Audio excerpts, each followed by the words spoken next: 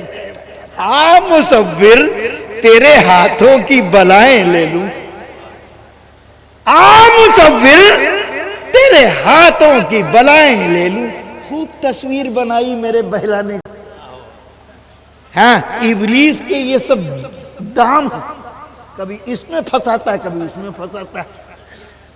اس کے بعد بڑی چالیں ہیں. اللہ میاں کہتے ہیں ہمارا پروف لے کر آؤ پکا پکا. اور پروف کیا ہے؟ اے میرے رب، اپنے حبیب کے غلاموں کو وابستگی کا کیا صلہ تو نے دیا؟ اللہ فرماتے ہیں کہ صحابہ کے بعد والوں کے لیے لازم ہے کہ وہ اپنا ایمان ثابت کرنے کے لیے، مال پے کا حقدار بننے کے لیے آئیں. والذین جاءوا من بعدہم، تو کیا وہ یہ کہتے ہوئے آئیں کہ یہ مالک ہماری مغفرت کر دیجئے، اور ہم سے پہلے جو لوگ ایمان والے گزر چکے ان سب کی مغفرت کر دیجئے. او اتنے ہی پر بس نہیں، اتنے ہی پر بس نہیں، آگے بالکل اللہ تو اللہ ہے نا، اس کو معلوم تھا نا کہ کیسے کیسے خبیث پیدا ہوں گے. تو سارے چور دروازے اللہ میاں نے بند کر دیے. ہاں کیونکہ منافقت کی قسم یہ بھی تو ہے نا، ہم کو صحابہ سے عشق ہے مگر کے بعد منافقت شروع. عشق ہے تو ہے، ہم صحابہ کے چاہنے والے ہیں تو ہے، لیکن اس کے بعد جب مگر آیا سمجھ لو خباثت شروع. مگر کے آگے خباثت. اللہ میاں نے اس خباثت پہ بھی پہرا بٹھا دیا. کہا خالی یہ نہیں کام چلے گا کہ تم صحابہ سے اپنی وابستگی کا اعلان کر کے ان کے لیے دعائے مغفرت کر دو، بلکہ یہ بھی مانگو لا تجعل فی قلوبنا غلا للذین آمنوا. اے میرے مالک، ہم سے پہلے جو ایمان لائے یعنی اصحاب نبی، ان کی طرف سے ہمارے دلوں میں کوئی کدورت بھی نہ رکھیے گا، کسی قسم کا کوئی بغض نہ رکھیے گا، کسی قسم کی کوئی آلائش نہ رکھیے گا. اور جس کے دل میں آلائش ہو، آج کے بونے دیسی گز لیے معاویہ کا قد ناپ رہے ہیں چوٹے. تم معاویہ کا قد ناپو گے، آسمانوں کی طرف نظریں اٹھاؤ گے تو ٹوپی کا پتہ نہ چلے گا. یہ تمہاری سند کے محتاج نہیں ہیں. تم اچھا کہو یا برا کہو، ان کے رب نے ان کو سند دے دی. کلم وعد اللہ الحسنى. اللہ نے کہہ دیا رضی اللہ عنہم ورضوا عنہ. اے مالک تیری نوازشوں کے کیا انداز، کیا انداز. اے بھائی، میں ہوں، یہ بچہ میرا شاگرد ہے، مجھ سے پڑھتا ہے.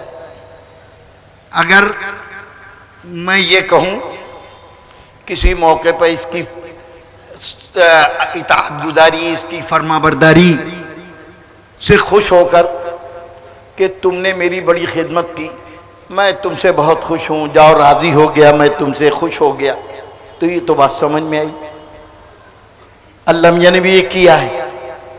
احادیث میں آتا ہے کہ جنتیوں کو، اہل جنت کو اللہ تعالیٰ جب جنت بھیج دیں گے اور فیصلہ ہو جائے گا جنتیوں کے لیے جنت کا، جہنمیوں کے لیے جہنم، تو اب فیصلہ ہونے کے بعد پھر بعد میں اللہ تبارک و تعالیٰ کچھ عرصے کے بعد پوچھیں گے جنتیوں سے، خوش ہو؟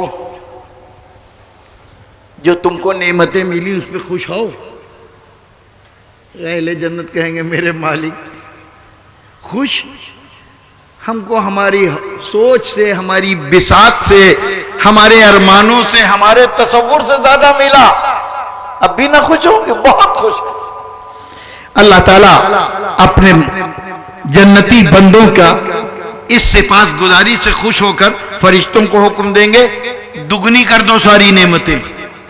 ہم بہت خوش ہوئے ان کے جواب سے، وہ دگنی کر دی جائیں گے۔ اب اور نہالو نہال، کچھ وقفے کے بعد پھر اللہ پوچھیں گے اب خوش ہو؟ کہیں گے مالک ہم پہلے ہی بہت خوش تھے اور اب تو پوچھنا ہی کیا۔ اللہ میاں کہیں گے اب اس کی دگنی کر دو۔ ایسی دگنی دگنی دگنی ہوتی رہیں گے۔ آخری نعمت جب اللہ دینے کا فیصلہ فرمائیں گے اہل جنت کو، حدیث ہے باقاعدہ، میں ایسے ہی بنڈل نہیں مار رہا ہوں، بخاری پڑھاتے ہیں، ڈر لگتا ہے ان لوگوں کے سامنے سے، کچی بات نہیں کہہ رہا ہوں۔ ہاں وہ ضعیف وعیف نہیں ہے کوئی بھائی، آج کل تو ٹھیلے والا بھی کہتا ہے ضعیف ہے، اسے کہتے لکھ دے بے ضعیف تو انشاءاللہ جیبی سے لکھے گا، لیکن اتنا معلوم ان کو حدیث رسول کا کھلواڑ بنایا جا رہا جی۔ تو اللہ تبارک و تعالی جب آخری نعمت دینے کا فیصلہ فرمائیں گے اہل جنت سے کہیں گے جاؤ میں اب اپنی آخری نعمت تم کو دے رہا ہوں اور وہ ہے میری رضا، میں تم سے راضی ہوا سدا کے لیے، اب میں کبھی تم سے ناخوش نہیں ہوں گا۔ سبحان اللہ، یہ ہے نا جنتیوں کے لیے۔ اللہ تبارک و تعالی صحابہ کرام کو اس سے بھی اونچا مقام دے رہے ہیں۔ واہ کیا بات! سنیے گا، میں اپنی بات میں قرآن کی پکی بات کرنے کا آدمی، میں حدیث میں اتروں گا نہیں کہ تم ضعیف کہہ پاؤ۔ اگر منہ میں 32 دانت ہو تو قرآن کی آیت کو بھی کہہ دو، کوئی بھروسہ ہے تمہارا؟ تم دوسرا قرآن چھاپ دو گے، اس میں یہ آیت ہی غائب کر دو گے، ہم کیا کر لیں گے تمہارا؟ کیا بات! کیا بات!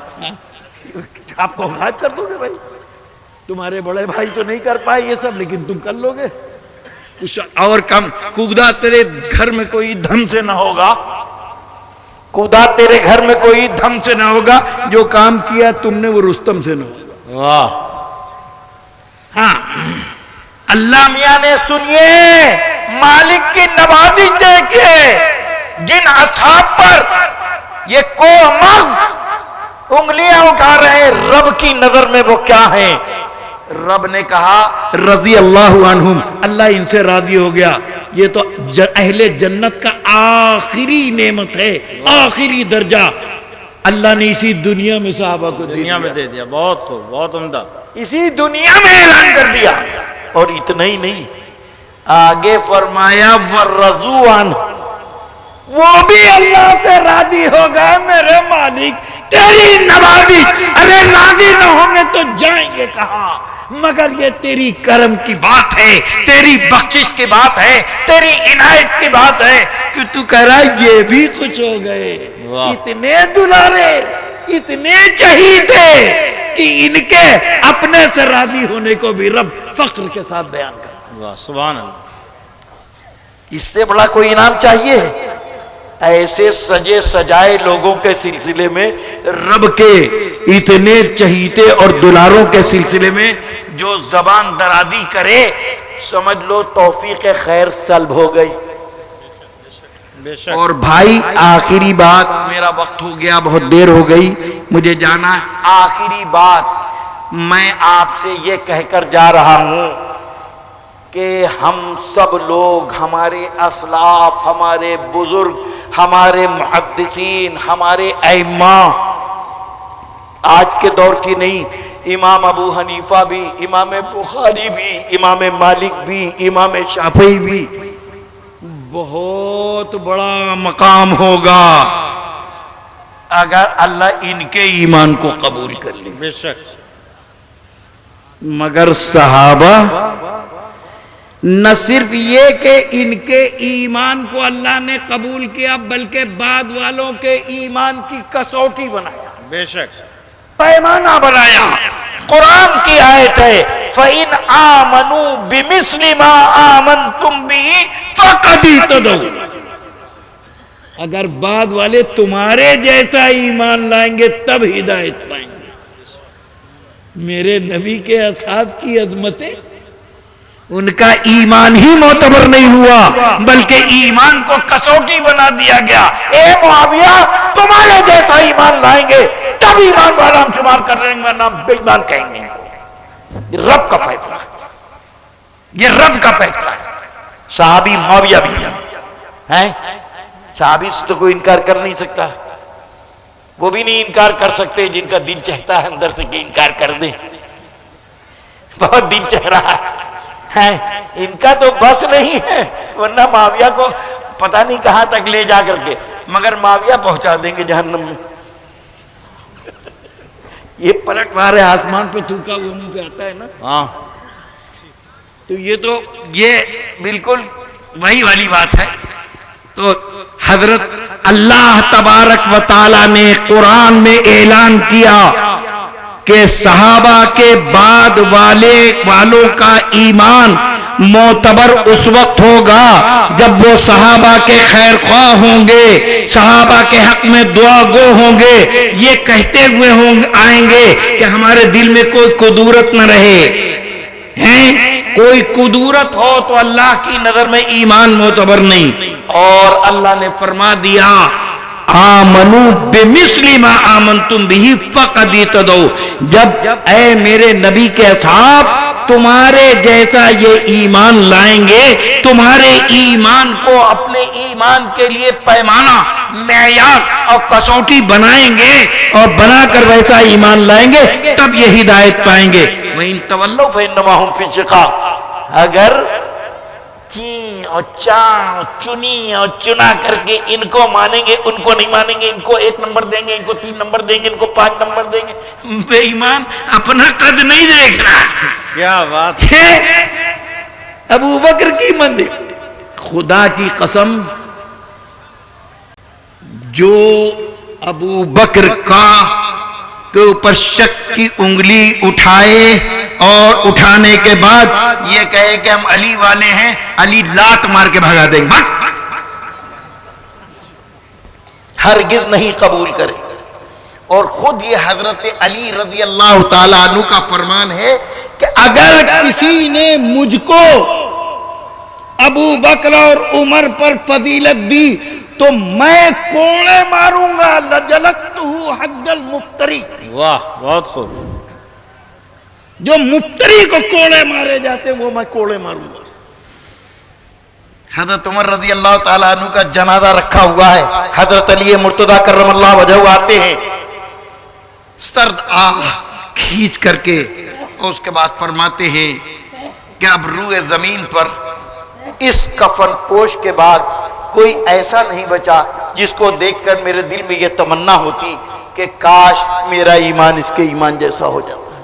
واہ. یہ آخری شخص تھا زمین پر. علی تم چاہو کہ علی کا دامن سے وابستہ ہو جاؤ ابو بکر کو چھوڑ کر، تم چاہو عمر کو چھوڑ کر، ارے معاویہ کا دامن چھوڑ کر علی والے نہیں بن سکتے، کیونکہ علی نے تو یہ کہا کہ ان کا رب ہمارا رب ایک، ان کا دین ہمارا دین ایک، ان کا نبی ہمارا نبی ایک. اخواننا بغوا علینا، وہ ہمارے ہی بھائی ہیں مگر انہوں نے ہم سے بغاوت کر دی ہے. بھائی کہاں نا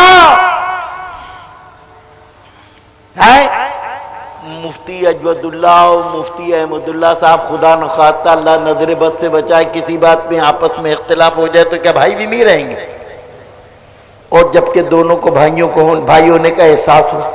یہ کہہ رہے ہو میرا بھائی ہے کچھ مجھ سے اختلاف کر رہا ہے، یہ کہہ رہے ہیں میرا بھائی ہے مجھ سے کچھ اختلاف کر رہا ہے، میں تیسرا جاؤں گا، پیس دیا جاؤں گا چوٹے. یہی ہوگا نا حشر میرا.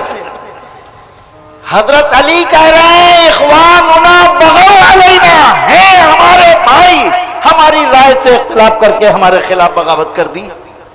یہ تو نہیں کہا کہ وہ کافر ہو گئے، یہ تو نہیں کہا علی نے. تو علی والے بھی نہیں ہو سکتے ہو، تم علی کو بھی لقمہ دو گے؟ آپ یہ کم کر کے کہہ رہے ہیں، ذرا اور بڑھا کے کہیے. حضرت علی وہ جھاپڑا ماریں گے کہ نسل یتیم پیدا ہوں گی. شیر خدا کا معاملہ ہے. اس لیے میرے بھائیوں، میں آخری بات یہی کہہ کر آپ سے رخصت ہونا چاہتا ہوں کہ اللہ نے جن لوگوں کو ایمان کی کسوٹی بنا دیا، بعد والوں کے ایمان کے لیے معیار اور سند بنا دیا، ان پر انگلی اٹھانے کا انجام اچھا نہیں ہے. اللہ تبارک و تعالی ہم کو سمجھنے اور اپنے عقائد کو درست کرنے کی توفیق عطا فرمائے. مسافر ہو تم بھی، مسافر ہیں ہم بھی، مسافر ہو تم بھی، مسافر ہیں ہم بھی، کسی موڑ پر پھر ملاقات ہوگی انشاءاللہ. السلام علیکم. جزاکم اللہ. اللہ تعالی حضرت کو عمر نوح اور جبرائیل کی روح عطا فرمائے.